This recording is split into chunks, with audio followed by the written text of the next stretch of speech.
안녕하세요. 백상호 목사입니다. 이제 황사가 좀 지나간 것 같습니다.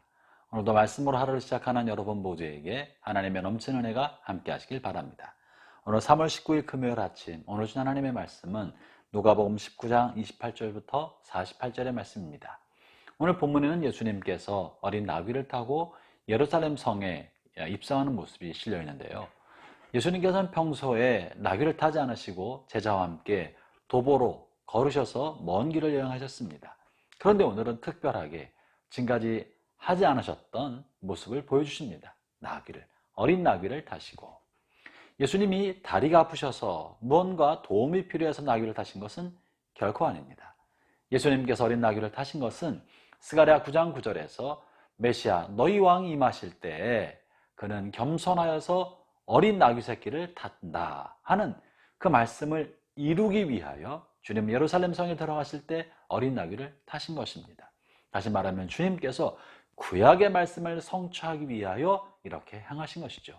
주님께서도 말씀대로 이루기 위하여 그 말씀 앞에 자신의 삶을 맞춘 것입니다. 하물며 우리가 우리 삶을 살아갈 때 하나님의 말씀에 기록된 말씀을 보고 그 말씀에 맞추고 우리의 삶을 살아가는 것이 얼마나 타당하지 않겠습니까? 이 어린 나귀를 타신 것은 제 평생에 목회하는 데 있어서 중요한 지침이 되었습니다. 그것은 이 나귀야말로 주님께 쓰임받는 대표적인 짐승, 대상물이기 때문에 주를 위해 자신의 삶을 드리고 쓰임받고자 하는 사람은 마땅히 나귀와 같은 태도를 가져야 할 것입니다. 그것은 바로 나귀는 오늘 본문에 의하면 아직 아무도 타보지 않은 나귀라고 30절에 기록되어 있습니다. 아무도 타보지 않았기 때문에 등에 짐을 지운다든지 사람이 탄다든지 무거운 수레를 끄기에 굉장히 힘들었을 겁니다. 불편하고 거추장스럽고 힘들었을 거예요. 주님과 함께 주님 맡긴 일을 감당하며 산다는 거, 사명자로 주의 종으로 주님 맡긴 사명의 짐을 지고 살아가는 것은 늘 행복한 것만은 아닙니다. 무거운 짐이고 불편하고 때로는 거추장스러워서 벗고 싶은 마음도 들 것입니다. 그러나 그것이 사명자의 삶인 것입니다. 또 하나 이 나귀 새끼는 주님께서 쓰시겠다고 하실 때 기꺼이 주님에 의해 내어드렸고 예수님이 그 위에 타시게 되었습니다. 그럴 때 나귀를 타신 예수님은 감람산을 오르기도 하시고 내리기도 하시고 감람산과 예루살렘 성 사이에 있는 골짜기를 지나기도 하셨습니다. 오늘 보면 37절에 보면 이런 표현이 있는데요. 이미 감람산 내리막길에 가까이 오심에, 나귀를 타고요 산을 오르기도 하시고 내리기도 하시고 골짜기도 지나가신 것입니다. 사랑하는 형제자매 여러분, 우리가 주님을 모시고 사명적 삶을 살아간다고 할 때, 무언가 주님을 위해 우리 일을 하고자 할 때 승승장구하는 것만은 결코 아닙니다. 주님과 함께 해도 우리의 삶은 골짜기로 내리막길을 걸어갈 때가 있고, 어떤 때는 오르막길을 걸을 때도 있으며 음침한 골짜기의 그 길을 걸어갈 때도 있는 것입니다. 중요한 사실은요, 내 일이 승승장구 잘 되든지 하강곡선을 타고 한없이 곤두박질 치든지 중요한 건 그것이 아니라 내가 주님과 함께 가고 있는가, 그것이 중요한 것입니다. 비록 내리막길을 내려가고 있었어도 주님을 태우고 가고 있었기 때문에, 주님과 함께하는 길이었기 때문에 아무 문제가 없던 것입니다. 형제자매 여러분, 여러분의 삶의 처지가 어떠하든지 그것이 내리막길이든 또는 승승장구하는 길이든 간에 주님이 함께하고 있으면 그 길은 형통한 길이지만, 주님을 벗어난 길이라면 그것이 삶의 형편이 어떠든지 간에 하강인 것입니다. 오늘 주님을 태운 나귀는 감람산을 내려가고 있었습니다. 그리고 골짜기를 지나는 단계를 지나고 있었던 것입니다. 그럼에도 불구하고 주님을 모시고 하고 있었기 때문에 아무 문제가 없었습니다. 사명의 삶은 오르막길도 있고 내리막길도 있다는 사실을 잊지 맙시다.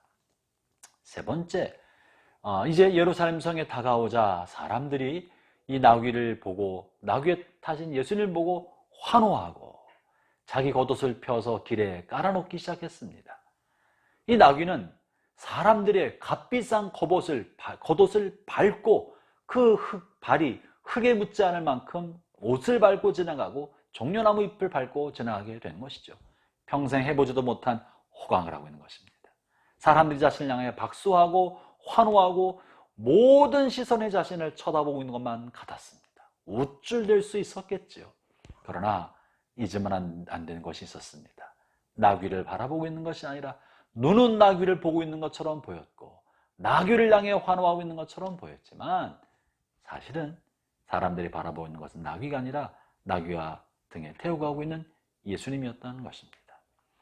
주의 종으로, 목회자로, 또 주님을 위해 우리의 인생을 살아가는 사람들은 하나님께서 우리를 잘 쓰실 때 사람들이 나로 말미암아 내가 한 일과 나로 말미암아 환호하고 박수치고 칭찬하고 좋아할 때 나를 향한 박수가 아니라 나를 사용하시는 주님으로 주님에 대하여 박수를 하고 환호하고 있고 그것을 귀히 여겨 주께서 평안히 가게 하기 위하여 나귀가 걸어가는 발에 겉옷도 깔고 종려나무 잎도 깔아온다는 사실을 잊으면 안 됩니다. 나귀 때문에 그러는 것이 아니라 그 나귀가 모시고 있는 주님 때문에 주변 사람들이 기꺼이 자신의 겉옷을 벗어서 나귀의 발에 깔고 있다는 사실을 잊으면 안 됩니다. 우쭐하면 안 됩니다. 교만해지면 안 됩니다. 다른 사람을 낮추어 보거나 잘난 척하면 안 됩니다. 오직 주님을 모시고 주님과 함께 가야 할 것입니다. 그리고 마침내 본문에 보면요, 예수님이 성전에 들어갔을 때 모습이 나타나는데요, 45절 이렇게 표현합니다. 성전에 들어가사 장사하는 자들을 내쫓으시며. 성전에 들어가실 때까지 나귀를 타셨을 겁니다. 성전 입구까지. 그러나 놀라운 사실은 그 다음에 나귀를 어떻게 했는지 기록도 없습니다. 주를 모시고 살아온 삶이 그러합니다. 때가 되면 흔적도 없이 존재감 없이 사라져야 하는 것입니다. 나귀 자신이 중요한 것이 아니라 나귀를 타고 가셨던 그리스도만 높임받기 위하여, 그분만 주목받기 위하여 나귀는 쓰임을 다 받게 되면, 그 사명이 끝나게 되면 존재감 없이 사라지고 다시 본래 있었던 자리로 돌아가서 등짐을 지고 수레를 끌고 사람을 태우고 장작을 끌고 가는 삶을 살아야 하는 거예요. 그 옛날 사람들이 환호했던 때를 기억하면서 그 때를 추억하고 살아서는 안 됩니다. 잠시 잠깐 쓰임받은 것, 그것에 감사하면서 다시 일상으로 돌아가 땀 흘리면서 수고하면서 수레를 끄는 삶으로 돌아가야 하는 것이에요. 형제자매 여러분, 저는 언젠가 주님이 제게 맡긴 일을 다 끝냈었을 때 이 나귀처럼 말없이 나의 삶의 본분의 자리로 돌아와 흔적도 없이 존재감 없이 안개처럼 연기처럼 사라지리라 하는 것이 제 목회 꿈 중에 하나입니다. 우리에게 맡긴 모든 사명이 끝났을 때는 존재감 없이 안개처럼 사라집시다. 그리고 우리가 살아간 자리에 그리스도만 선명하게 보이게 합시다. 지금도 저나 여러분의 삶과 섬김과 사역 속에서 사람의 모습은 감추고 주님만 드러나기를 주의 이름으로 축원합니다. 기도하겠습니다. 하나님, 오늘도 주의 말씀으로 하루를 시작합니다. 우리에게 사는 것은 그리스도입니다. 사나 죽으나 우리의 삶을 통해 주님만 존귀케 되게 하여 주시고, 주님 우리를 쓰셔서 높임 받으실 때 우리는 감추시고 주님만 드러나게 하여 주옵소서. 예수님 이름으로 기도합니다. 아멘.